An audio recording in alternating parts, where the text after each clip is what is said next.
The stars looked different through the crystal dome of Commander Kelvani's ship. They used to bring comfort to her crystalline form. Now they brought only fear. The beautiful blue glow that normally flowed through her transparent body had turned pale with terror. Around her, the bridge of the Federation patrol ship Harmony of Worlds was falling apart. Sparks flew from damaged control panels. The sweet scent of leaking biofuel filled the air. Her crew members from different worlds worked desperately at their stations. Some had fur, others had scales, and a few glowed with their own inner light. But none of them were fighters. The Galactic Federation had enjoyed peace for over 300 years. Their ships were built for exploration and science, not war. The enemy had come from nowhere. The Vextar, as they called themselves, were unlike anything the Federation had ever seen. Their ships looked like giant flying insects made of metal and flesh. They attacked without warning and showed no mercy. Kelvani's fleet had started with 12 ships. Now only 3 remained. The others floated dead in space, their crews gone forever. "Commander," called out her communications officer, a small furry creature named Piptal. "The Vextar are preparing for another attack. Our shields are down to 15%. Kelvani felt her crystal heart sink. She had sent distress calls to every Federation world within 50 light years. But help would take days to arrive. They had minutes at most. "Send out the universal distress beacon," she ordered. "Broadcast on all frequencies. Maybe someone else will hear us." "All frequencies, Commander? Even the restricted ones?" "All of them. If there are other intelligent species out there, maybe they can help where the Federation cannot." Far away, in a small monitoring station orbiting Earth's moon, Lieutenant Tae-ho Kim was having a very boring night shift. He sat in front of a wall of screens, watching for signals from deep space. Most nights he found nothing but background, radiation and the occasional comet. Beside him, communications specialist Bo-Ra Lee was reading a book about ancient Earth history. She looked up when several alarms started beeping at once. "Tae-ho, are you seeing this?" she asked, pointing at her screen. Tae-ho leaned forward. His screens were lighting up with activity. A signal was coming from deep space, stronger than anything they had ever detected. "This is not random noise," he said, his voice growing excited. "This is artificial. Someone is broadcasting this." The signal was strange. It contained mathematical sequences that any intelligent species would recognize. Prime numbers, the value of pi, basic geometric shapes. But mixed in were sounds that made both humans feel uncomfortable. Screams, explosions, and something that sounded like crying. "Bo-Ra, wake up the Admiral." "Right now." Admiral Woo Jin Park arrived at the monitoring station within 30 minutes. He was a tall man with gray hair and sharp eyes. He had spent 40 years in Earth's military, but he had never faced anything like this. "Show me," he said simply. Tae-ho played back the signal. The Admiral listened in silence as the alien mathematics mixed with sounds of battle and desperation. "How far away is this coming from?" the Admiral asked. "About 12 light years, sir, in the direction of the Kepler 442 system." "Could this be some kind of test? Another nation trying to trick us?" Bo-Ra shook her head. "Sir, no human technology could fake this. The signal is too complex, too alien. This is real." The Admiral was quiet for a long moment. In his 40 years of service, he had prepared for many things. Wars with other nations, asteroid impacts, solar flares, but never contact with alien life. "Get me the President," he said finally. "And wake up Captain Choi. Tell him we might need his ships." Captain Dong-hyun Choi was asleep in his quarters aboard the Soul's Pride when the call came. He was a young man for a ship captain, only 35 years old, but he had proven himself in dozens of training missions and had volunteered for the most dangerous assignments. "Sir, we have a situation," his communications officer told him over the intercom. "The Admiral wants to see you immediately." 20 minutes later, Choi stood in the Admiral's office, still wearing his hastily put-on uniform. With him were the captains of Earth's other 2 deep space warships. "Gentlemen," the Admiral began, "we may have just received humanity's first message from alien life, and it appears to be a distress call." He played the recording. The 3 captains listened with growing amazement and concern. What do we know about the source? Asked Captain Subin Cho of the Incheon Hammer. Almost nothing. But our computers have analyzed the signal. These beings are in trouble. They are under attack by something, and they are losing badly. Captain, Young Woo Lee of the Daegu Shadow leaned forward. Sir, are we seriously considering responding to this? I am considering it, yes. The President has given me authority to make this decision. The question is, do we have volunteers? All three captains spoke at once. Yes, sir. The Admiral smiled grimly. I thought you might. Captain Choi, you will lead this mission. Take the Seoul's Pride, the Busan Thunder, and the Jeju Storm. Light crews only, volunteers. What are our orders, sir? Find these aliens, help them if you can, and try not to start an interstellar war. Back on the Seoul's Pride, Captain Choi gathered his senior officers. Tactical Officer So Young-han was a small woman with quick eyes and a sharp mind. Chief Engineer Kyung-ho Jang was built like a bear and could fix anything that broke. Medical Officer Hee-jin Yu was the daughter of doctors and had volunteered for every dangerous mission the Space Service offered. People, Choi began. We are about to make history. We are going to meet alien life for the first time. But these aliens are in trouble, and helping them might put us in danger too. Captain, So Young said, have we considered that this might be a trap? What if the distress call is fake? We have considered it, but our analysis suggests the signal is genuine. These beings are dying and they have asked the universe for help. Kyung-ho raised his hand. Sir, what do we know about their technology? Will our weapons even work against their enemies? We do not know. We will have to figure it out when we get there.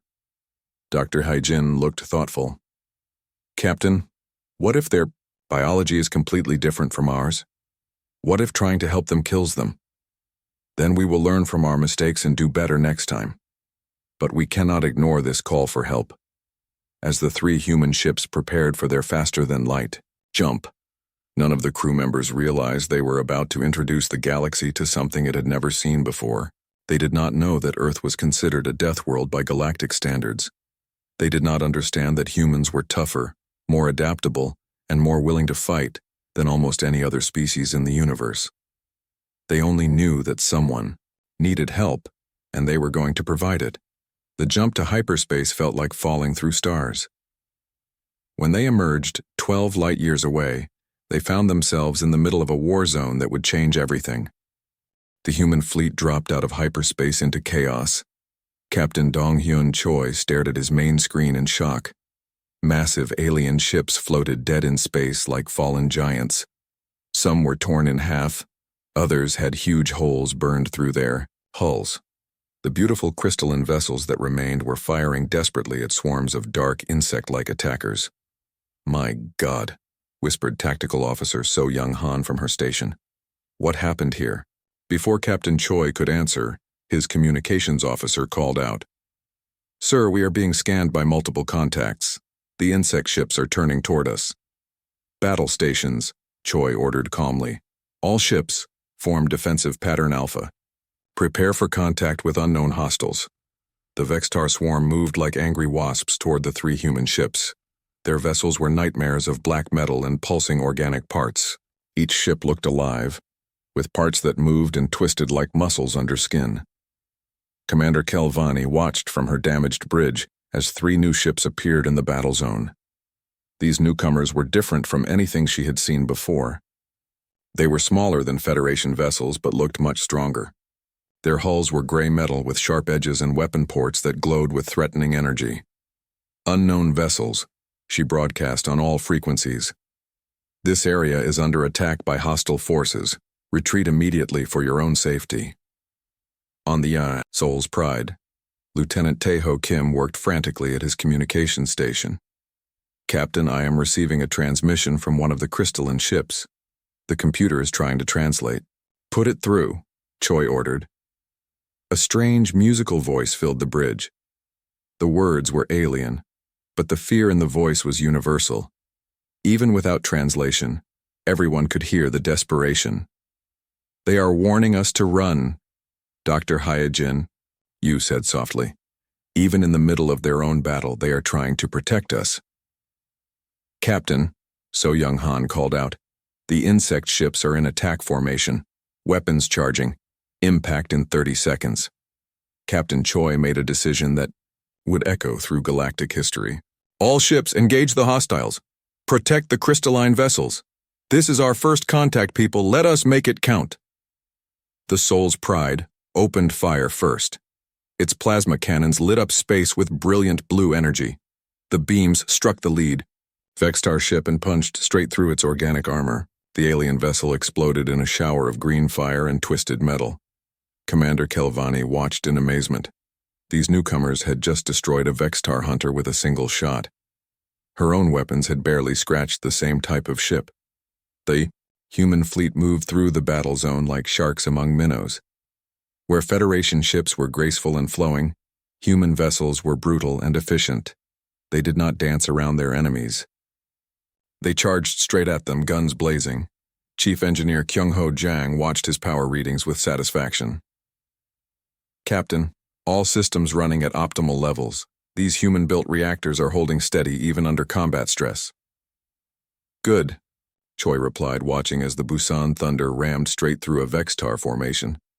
So Young, what is your analysis of enemy tactics? Tactical Officer Han studied her screens carefully. Sir, they fight like insects from Earth. Swarm tactics, overwhelming numbers but no individual thinking.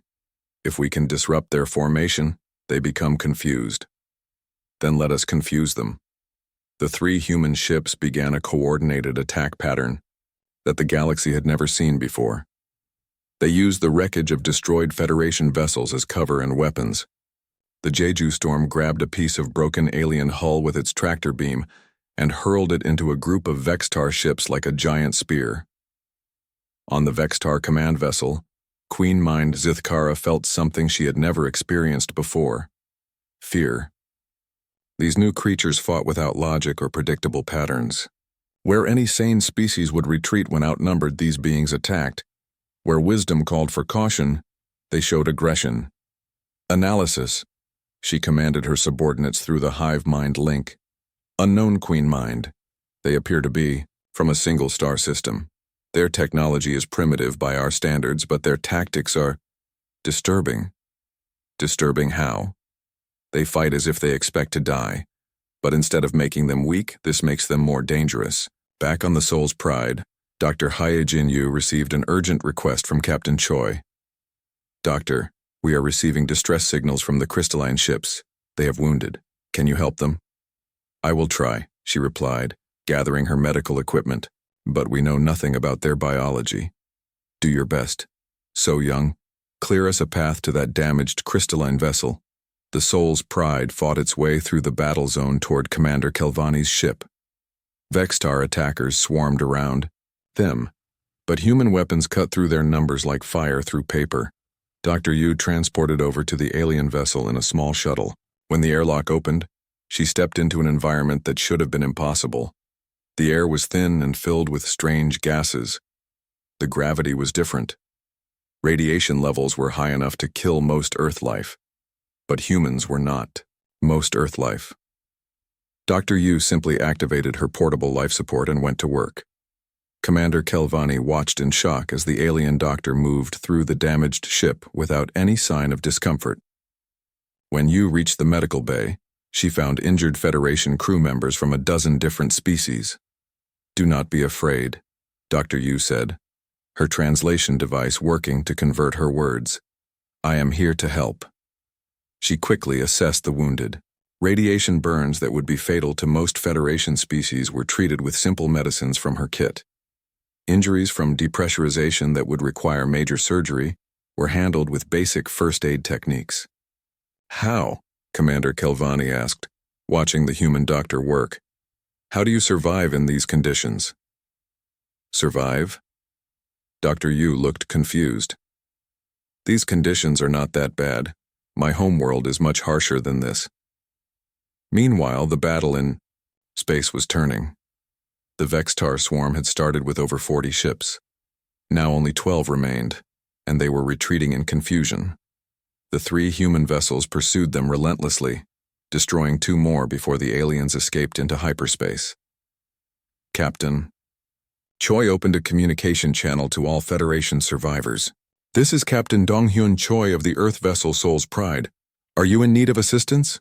Commander Kelvani responded, her musical voice filled with gratitude and wonder. "Captain Choi, I am Commander Kelvani of the Galactic Federation. You have saved our lives, but I must ask, what are you?" "We are humans from the planet Earth. We received your distress call and came to help." "You came to help strangers across 12 light years of space?"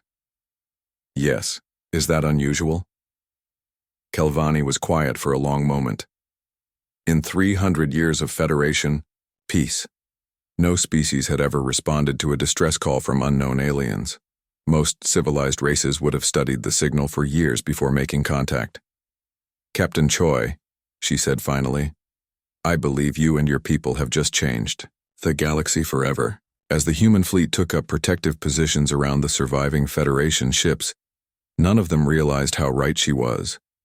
They had just introduced the concept of selfless heroism to a galaxy that had forgotten how to fight. The Vextar would return, but next time they would face not just the peaceful Federation, but Earth's Deathworld warriors as well, and the galaxy would never be the same. Deep in the dark space beyond the galaxy's edge, Queen Mind Zithkara felt rage burning through every part of her hive consciousness. The massive bioship that served as her throne pulsed with angry red light as she processed the impossible reports from her surviving warriors. "Show me again," she commanded, her voice echoing through the organic corridors of her vessel. The battle recordings played across the living walls of her chamber. She watched as 3 small ships destroyed 40 of her finest hunters. She saw aliens who should have died from radiation exposure instead working calmly in the deadly environment of damaged Federation vessels. "These creatures," she said to her subminds, "they are not like the others. The soft Federation species run when we attack. These beings run toward us." "Yes, Queen Mind. Our warriors report that these aliens seem to enjoy battle.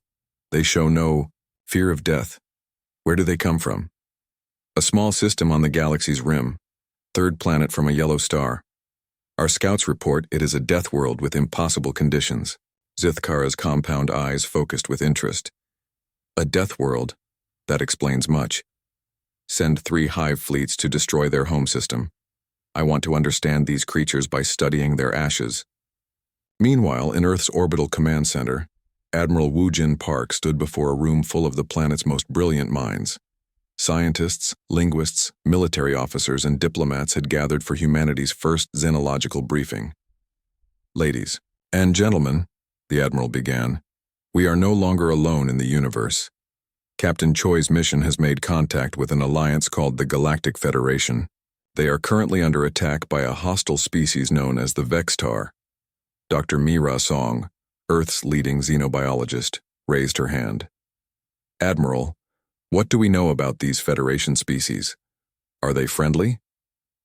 "According to our preliminary analysis, extremely friendly. Perhaps too friendly. They have lived in peace for 3 centuries and appear to have forgotten how to fight effectively." Linguist Junseo Kang looked up from his translation computer. "Sir, I have been working on the Federation databases that Captain Choi transmitted. The scope of this conflict is enormous. The Vextar have destroyed 12 entire star systems. Billions of beings are dead." The room fell silent as the enormity of the situation sank in. "What are our options?" asked General Haewon Kim from the Defense Ministry. Admiral Park activated a holographic display showing the local galactic region. Red markers indicated Vextar attacks. Blue markers showed Federation worlds. Option 1. We withdraw our ships and pretend this never happened. We let the Federation fall and hope the Vextar never find Earth. "That seems cowardly," commented Dr. Song. Option 2. We provide limited support to the Federation while building up our own defenses. "Or?" asked Junseo. Option 3. We commit fully to helping the Federation stop this threat before it spreads further. The debate that followed would be remembered as one of the most important in human history. Some argued for caution, pointing out that humanity was just one world against an enemy that had conquered star systems. Others argued that Earth's isolation would not protect it forever. In the end, it was Dr. Mira Song who provided the deciding argument. Admiral, from what we have learned about Federation biology, these species are genuinely peaceful. They are not capable of the kind of warfare needed to stop the Vextar. If we do not help them, they will all die. And if we do help them, we might all die, General Kim pointed out. Then we die fighting for something worthwhile, Admiral Park said quietly. I am authorizing full military support. We go to war. Back in the Kepler 442 system, Captain Dong-hyun Choi was learning just how different humans were from their new allies. Commander Kelvani had invited him aboard her ship for what she called a cultural exchange briefing. The Federation ship was beautiful inside. Curved walls glowed with soft light. The air smelled like flowers. Everything was designed for comfort and peace. Captain Choi, Kelvani said, her crystalline form shimmering with blue light. I must ask you about your species. Your doctor worked for 6 hours in radiation that should have killed her. Your engineers repaired damage while wearing only basic protective suits. How is this possible? Choi thought carefully about his answer. Commander, what kind of environment do your people require to survive? Clean air, moderate temperature, low radiation, stable gravity. Standard Class M conditions. My planet has none of those things naturally. Our air contains gases that would poison most life. Our weather includes storms that could destroy cities. Our gravity is higher than most inhabited worlds. Our star produces radiation that kills unprotected life. Kelvani's light dimmed with shock. You live on a death world. We call it home. Their conversation was interrupted by alarms throughout the Federation ship. Tactical Officer So Young. Han's voice came over the communication system. Captain, we have multiple contacts dropping out of hyperspace. Vextar fleet, much larger than before. 300 ships and growing. Captain Choi ran to the nearest observation deck. Through the transparent walls, he could see space filling with enemy vessels. The Vextar had returned in force. Commander, he said to Kelvani, how many ships does the Federation have in this system? 15 operational vessels. But Captain, 300 Vextar ships. This is hopeless. Nothing is hopeless until you stop fighting. Contact your ships. Tell them to follow human tactical commands. You want to fight 300 ships with 18 vessels? I want to make them pay for every meter of space. Meanwhile, the heavy cruiser Incheon Hammer and the stealth frigate Daegu Shadow dropped out of hyperspace behind the human fleet. Commander Subin Cho's voice filled the communication channels. Soul's Pride. This is Incheon Hammer. Admiral Park sends his regards and instructions to hold this system at all costs. Captain Young-woo Lee added from the Daegu Shadow. We brought presents, enhanced plasma torpedoes and shield generators. Time to show these bugs how Earth fights. Chief. Engineer Kyung-ho Jang worked frantically to install the new equipment, while the Vextar fleet moved into attack formation. His team had never retrofitted weapons during a battle before, but humans were excellent at doing impossible things under pressure. Captain, he called out. New systems online in 5 minutes. But sir, I need to tell you something. I have been studying the Vextar biotechnology from our first battle. What did you find? These ships are not just vessels. They are living creatures, and I think I know how to turn their own biology against them. Dr. Hee-jin Yu joined the conversation from the medical bay. Kyung-ho is right. I analyzed samples from the first battle. The Vextar ships use organic acid for fuel. If we could contaminate their fuel supply, they would poison themselves, So Young-han finished, her tactical mind already working on the problem. Lieutenant Tae-ho Kim coordinated with both the human fleet and Federation vessels as they prepared for the largest space battle in known history. The Federation ships took defensive positions while human vessels moved to intercept the enemy advance. All ships, Captain Choi broadcast, remember that we are not just fighting for Earth or the Federation. We are fighting for the idea that peaceful civilizations deserve to exist. Make every shot count. The Vextar fleet reached attack range and opened fire with thousands of bioplasma weapons. The space between the fleets lit up like a deadly fireworks display. But this time, the Vextar faced something they had never encountered before. They faced humans who had learned from the first battle. They faced Federation allies who were finally learning to fight back. and they faced the tactical genius of beings who had spent their entire evolutionary history turning disadvantages into victories. Queen Mind Zithkara watched the battle unfold from her command vessel and felt something she had never experienced in her 1,000 years of conquest: doubt. These Deathworld creatures were not just surviving her assault, they were teaching the peaceful Federation species how to become warriors. And somehow, impossibly, they seemed to be winning. The real war was just beginning. The space battle that followed would be studied by military historians for centuries. 300 Vextar ships faced 18 vessels from 2 completely different civilizations. By every logical calculation, the smaller force should have been destroyed in minutes. Logic had never met humans before. Captain Dong Hyun Choi stood on the bridge of Soul's Pride as enemy fire lit up the darkness around them. Bioplasma bolts that could melt through standard Federation armor bounced harmlessly off the upgraded human shields. "So Young, execute pattern Delta," he ordered calmly. Tactical Officer Han smiled as she entered the commands. Pattern Delta was something humans had invented during their own wars on Earth. Instead of fighting as individual ships, the human vessels moved like a single organism. When one ship was damaged, the others covered it. When one found an advantage, all exploited it. The Federation ships watched in amazement as the 5 human vessels carved through the Vextar formation like a sword through cloth. Commander Kelvani had seen space battles before, but never anything like this.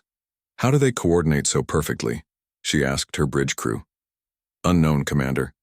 Their communication frequency is filled with what sounds like casual conversation, but somehow they all know exactly what to do." What Kelvani could not understand was that humans had spent thousands of years learning to fight together. From ancient hunting parties to modern military units, they had perfected the art of group combat. The Federation species, peaceful for centuries, had forgotten this basic survival skill.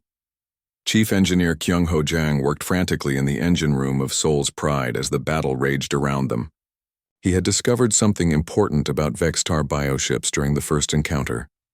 Their organic hulls could adapt to damage, but this adaptation had a weakness. "Captain," he called over the communication system, "I am ready to test the acid contamination system, but I need to get close to a Vextar ship." "How close?" "Very close. We need to physically dock with their hull." Captain Choi did not hesitate. "Prepare for ramming speed." The Soul's Pride broke away from the human formation and charged directly at the largest Vextar vessel in the enemy fleet. Bioplasma fire concentrated on the human ship, but its shields held. The Federation allies watched in horror as the human captain appeared to be committing suicide.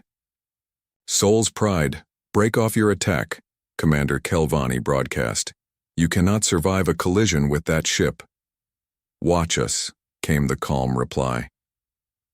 At the last moment, the Soul's Pride fired its docking clamps and grappling arms.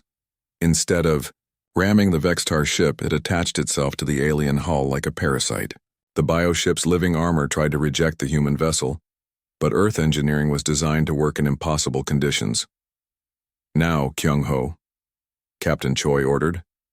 The chief engineer activated his contamination system. Powerful drilling arms punched through the Vextar hull and injected a mixture of human industrial acids into the alien ship's fuel system. The effect was immediate and devastating. The bioship began to convulse as its own fuel became poison. Green fire erupted from its weapon ports as the contaminated acid ate through vital systems. Within minutes, the massive vessel was dead in space, but Kyung-ho's real genius was yet to be revealed. As the dying Vextar ship leaked its poisoned fuel into space, other bioships moved to rescue their hive mate. When they connected their feeding tubes to transfer fuel, they contaminated themselves as well. One by one, Vextar ships began dying from their own fuel supply. Queen Mind Zithkara felt the deaths of her ships through the hive-mind connection. The pain and confusion of her dying warriors filled her consciousness with rage and fear. "Impossible," she whispered. "They are turning our own biology against us." But the humans were not finished. Dr. Hae-Jin Yu had been working on something even more dangerous.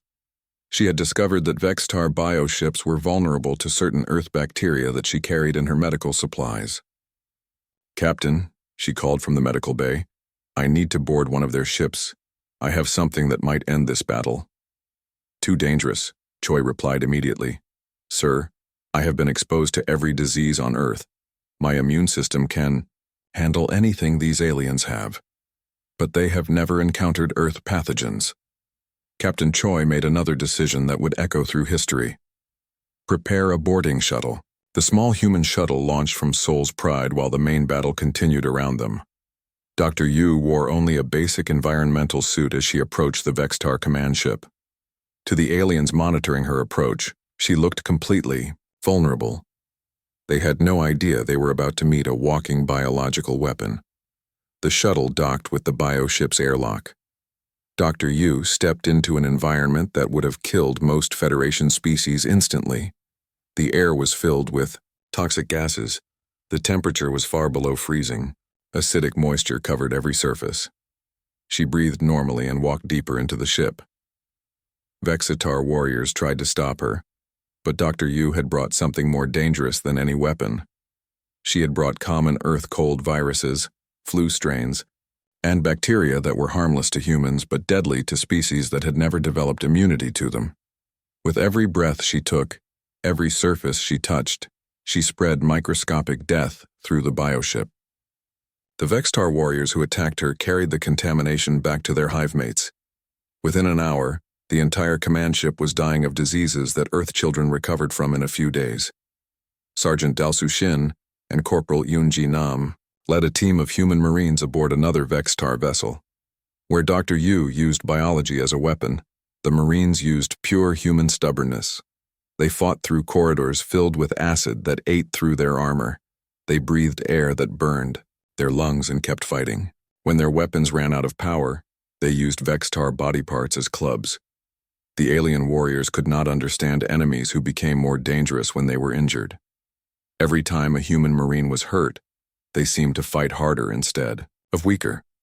Lieutenant Tae-ho Kim coordinated the human assault from Seoul's Pride while monitoring Vextar communications. What he heard made him smile grimly. "Captain, the enemy fleet is in full retreat. Their hive mind is breaking down. Too many ships are dying too quickly for their queen mind to process." On her command vessel, Queen Mind Zithkara felt her sanity slipping away. The deaths of hundreds of her children filled her consciousness with unbearable pain. But worse than the pain was the realization that she had encountered something beyond her understanding. These humans did not just fight to win. They fought, as if winning was the only possible outcome. They turned every disadvantage into an advantage. They made weapons from diseases. They poisoned enemies with their own fuel. They boarded ships that should have killed them and survived through pure determination. "Retreat," she commanded her surviving ships. "Full retreat to the edge of known space." But Queen Mind, we still outnumber them 10 to 1. Numbers mean nothing against creatures who refuse to accept defeat.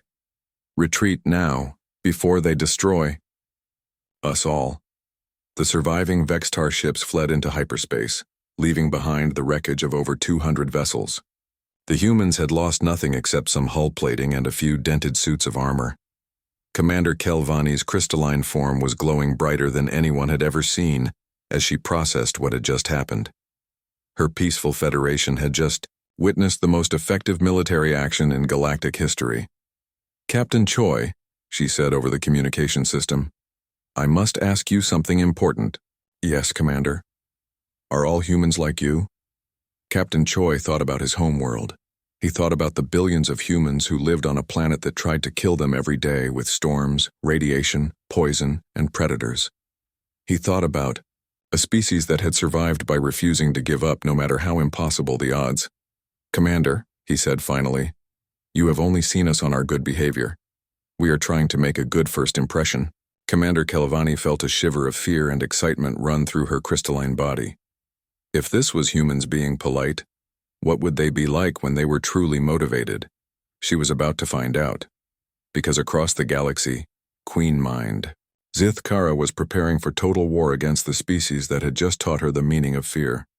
The real battle for the galaxy was about to begin. 6 months after the Great Battle at Kepler 442, the galaxy was a very different place. Queen Mind Zeethkara's hive consciousness had shattered completely under the psychological trauma of facing an enemy that treated her ultimate weapons as minor problems. The surviving Vextar had scattered to the darkest edges of known space, leaderless and broken. But the real change was happening in the heart of Federation territory. Admiral Wu Jin Park stood on the observation deck of the newly constructed Earth Embassy Station, orbiting the Federation capital world of Harmony Prime. Through the transparent aluminum windows, he could see something that would have been impossible a year ago. Human and alien ships working together, sharing technology and tactics. "Admiral," came a familiar voice behind him. Captain Dong Hyun Choi approached with a data pad in his hands. "The morning reports from our joint training exercises." "Admiral." Park took the pad and smiled as he read. Federation crews who had never fired a weapon in anger were now completing advanced combat simulations. Peaceful exploration vessels were being retrofitted with defensive systems designed by human engineers. "How are our new allies adapting to military training?" the Admiral asked. "Better than expected. Commander Kelvani's ship completed the asteroid field navigation course in record time yesterday. Dr. Hae Jin says the Zephyrite physiology actually makes them excellent gunners once they overcome their peaceful conditioning. The transformation had not been easy. Many Federation species struggled with the concept that violence could be necessary for survival, but humans had proven to be patient teachers, sharing not just their weapons but their philosophy of protective warfare. Dr. Mira Song had established the galaxy's first xenobiology research center on Harmony Prime. Working with Federation scientists, she was developing new medical treatments that combined human adaptability research with alien healing technologies. The result was medicine that could help any species survive in previously impossible environments. "Dr. Song," Admiral Park said, activating his communication device. "How is the integration project proceeding?" Her voice came back filled with excitement.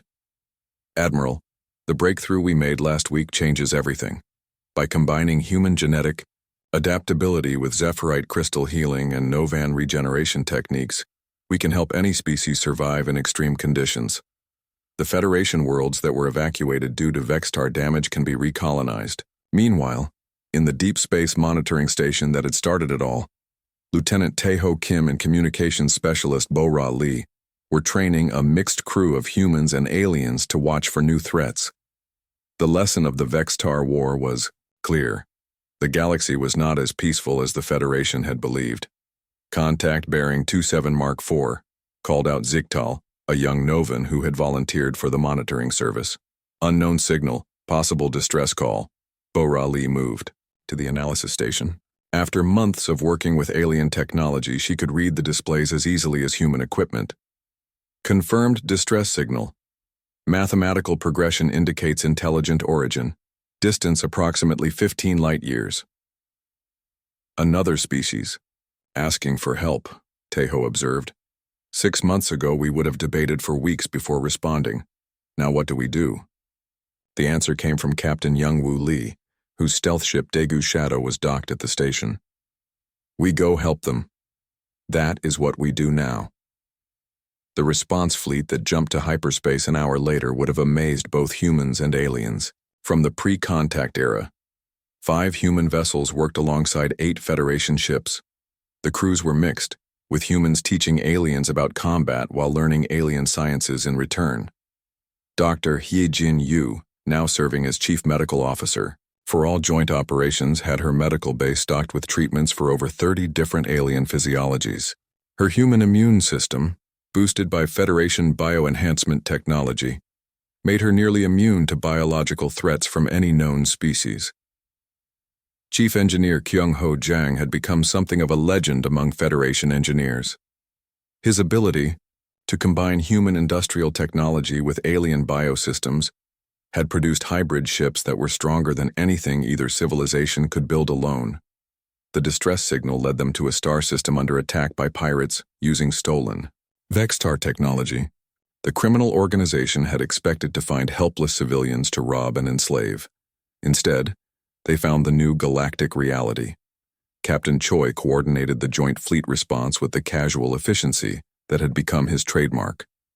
Federation, vessels, establish protective perimeter around the civilian ships. Human vessels prepare for assault pattern Theta. The pirates lasted exactly 7 minutes. Afterward, as the joint fleet helped evacuate civilians and provided medical aid, Captain Choi received a transmission that made him smile. The rescued species was asking to join the Federation and requesting human military advisors to help establish their own defense forces. "It seems our reputation is spreading," observed Commander Kelvani, whose crystalline form now carried subtle modifications that allowed her to fight alongside humans in combat zones. "Good," Choi replied. "The galaxy is learning that predators have something to fear now." Back on Earth, linguist Jun Seo Kang was working on his most important translation project yet. The Federation Council had asked him to help draft the new Galactic Defense Accord, a treaty that would establish joint human Federation response teams for crisis situations across known space. The document was revolutionary. For the first time in galactic history, it established the principle that peaceful civilizations had not just the right but the duty to defend each other against aggressors. Jun Seo called Dr. Song from the next office. "How do you translate the human concept of righteous anger into Zephyrite mathematical notation?" "Carefully," he replied. "Very carefully." On the bridge of Soul's Pride, now serving as the flagship for the Joint Defense Fleet, Captain Choi received daily reports from across the galaxy.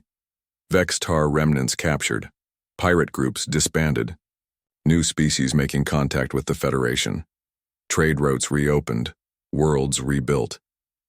Tactical Officer So Young Han had been promoted to Admiral and was training the first class of mixed species combat officers. Her students included Zephyrites who could calculate targeting solutions faster than computers, Novans whose shape-shifting abilities made them perfect infiltrators, and humans whose stubborn refusal to accept defeat inspired everyone around them. Admiral Han, one of her Zephyrite students, asked after a particularly difficult simulation, "Why do humans always assume they will win, even when the odds are impossible?" So Young thought about her homeworld, where humans had learned to thrive, in conditions that killed most life. She thought about a species that had faced extinction dozens of times and had always found a way to survive. "Because," she said finally, "humans are too stupid to know when we are supposed to lose. And by the time we figure it out, we have already won." The real proof of the galactic transformation came when the monitoring stations detected a massive signal from outside the galaxy.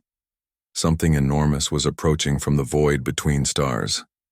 Something that made the Vex-Tar invasion look small. The Federation Council called an emergency session. Representatives from hundreds of worlds gathered to discuss the new threat. But there was no panic, no desperate calls for evacuation. Instead, Admiral Park stood before the assembled delegates and said 6 words that changed the meaning of galactic defense forever. "Ladies and gentlemen, we have work to do."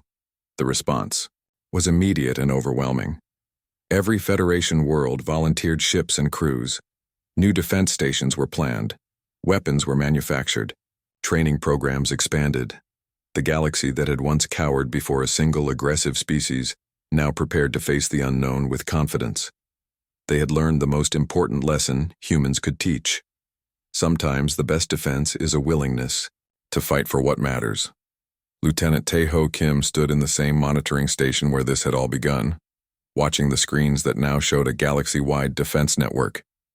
Beside him, Bo-Ra Lee coordinated with monitoring posts on 1,000 different worlds. "Incoming signal from the Outer Rim," she reported. "New contact, requesting permission to join the Federation Defense Force." "Another volunteer?" Tae-ho asked. "Another volunteer. That makes 2,000 new applicants this week." As he processed the application, Tae-ho thought about that first distress call that had brought humans into galactic civilization. They had come to help strangers and had found a new home among the stars. Now, when distress calls came from across the galaxy, no one had to wait for help. The Deathworlders were always ready,